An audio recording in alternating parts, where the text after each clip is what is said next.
Something huge has happened on the educational landscape. What might that be? Clubhouse.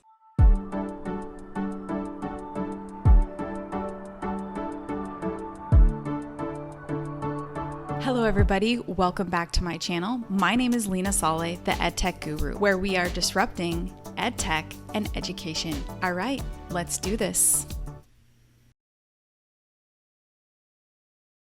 Wanted to first start off by saying, I'm sure you noticed that my background looks a little bit differently. My fiance and I have decided to take a 6-month digital nomad journey. This month, we are spending our time in Tulum. Now, let's kick it off. Lots has happened since the beginning of COVID-19. Almost a year and a month ago was the first time that we went into a full lockdown. Over the last couple weeks and months, I've spent time speaking with many educational leaders and different kinds of EdTech members across the educational landscape, and everything seems to be trending back to normal. Which, if you're anything like me, you couldn't be more than excited. After 1 year of spending time inside and with just a few close friends and family, I can't wait to spend my days with other people. Something huge has happened on the educational landscape. What might that be? Clubhouse. Have you, like me, been overwhelmed by the variety of Clubhouse or just wondering what is Clubhouse? Clubhouse, first of all, is an application specifically for iPhone users. It is a place in which you can connect, still in its beta version, with people from all walks and entities of life. You could talk to Tiffany Haddish in a group. You could talk to Guy Raz from How I Built This. You can sit on accelerators. You can talk with anyone and anyone across the world at any given time. It has a wealth of opportunity and knowledge just at the tip of your fingers. What does this mean for education and the educational landscape? I've spent the last few months being what I would like to say, as Chris Nesi deems, I spent the last few weeks being quite voyeuristic. Creepy term, but I got that term from Chris Nesi from the Edtech podcast. If you're not following him, just a simple ping, you should follow him and a few of his other educators. They have a podcast. It's pretty great. And they're constantly connecting and doing Clubhouse rooms and different things like that. They are based in the New York State area, so I definitely recommend checking them out. But as he mentioned, he spent a few weeks just being voyeuristic. I too have done the same thing. I have hopped into groups with Guy Raz, hopped into things with Tiffany Haddish, and I've sat in many of EdTech rooms. From every single morning, Giancarlo puts together a room for different kinds of educators to just connect and share their stories and network with one another. And he does this every single week at 8 a.m. Central Time on the dot. Then there are other people like Vriti Saraf, from the CEO and founder of K20 Educators, who are putting together rooms on a regular basis with Clever founders, Canva founders, and you can just hop in a room and you can jump on the stage and ask questions at any time.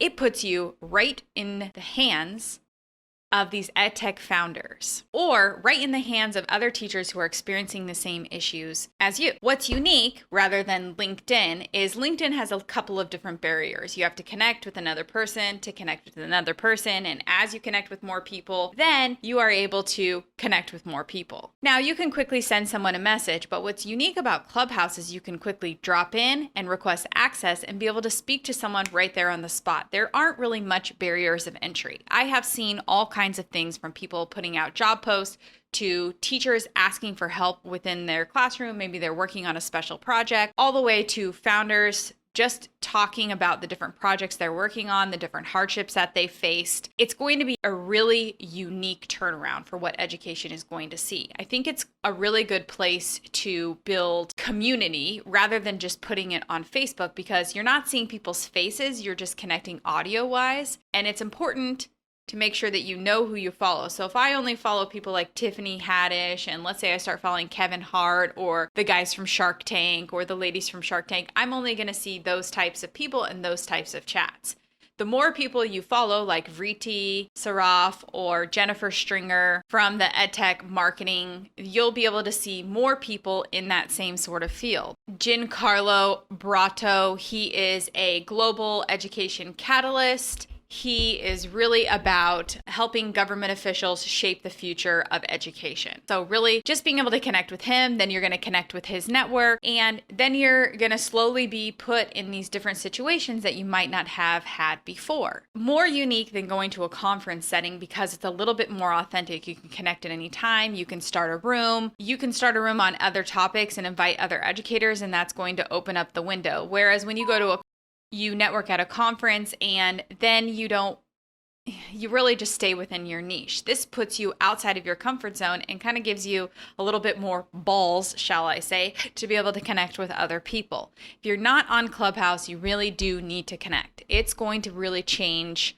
how educators are able to connect with one another, and it's going to create more globalized education and more globalized community amongst not only teachers, but EdTech leaders, EdTech founders, and just the educational landscape. It really gives you an opportunity to do that. You can hop on a superintendent's call, see what superintendents are up to, see the types of questions and different things that are facing the field. There's also been other people hosting for people trying to leave the classroom. If you aren't on Clubhouse, I highly recommend it. If you don't have the ability to get on Clubhouse, you're just going to have to wait till the beta version goes to Android, and hopefully that will be soon. And you're going to be very impressed by the opportunities. Take a leap, spend a couple weeks being a voyeur, finding the people you want to follow and connect with them. Connect with them on Twitter, connect with them on LinkedIn. And now you're forming this relationship more authentic than just connecting with people on LinkedIn. You have a little bit about their viewpoints and you know a little bit about them than just reading what you do on paper. So if you're not doing this, you're missing an opportunity. I also think it's going to be a really good place for students to be able to have calls with founders, like How I Built This. I am a huge fan of How I Built This and Guy Raz and the work that he's doing in that field. And I just think that it gives a window of opportunity to what other companies are doing and what other things are out there and where education is heading. So it gives you this window that you would have never before seen, what a true pitch looks like, what it looks like when people give true feedback. It's a really great place to see real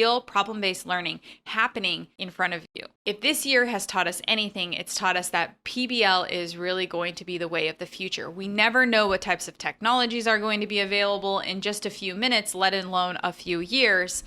But the skill sets that you learn within doing the problem-based learning, communication, collaboration, failure, should really be failure-based learning instead of problem-based learning.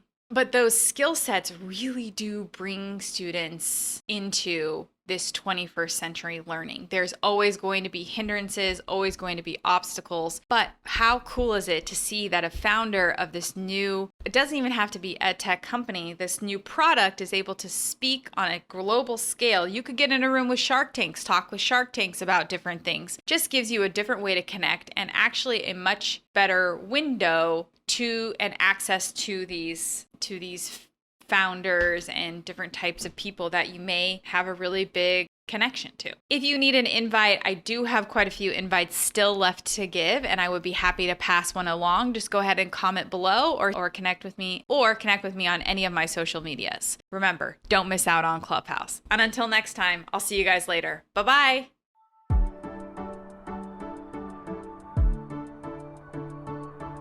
Thank you so much for watching today's video. Please remember to like, share, subscribe, and comment below. And until next time, bye.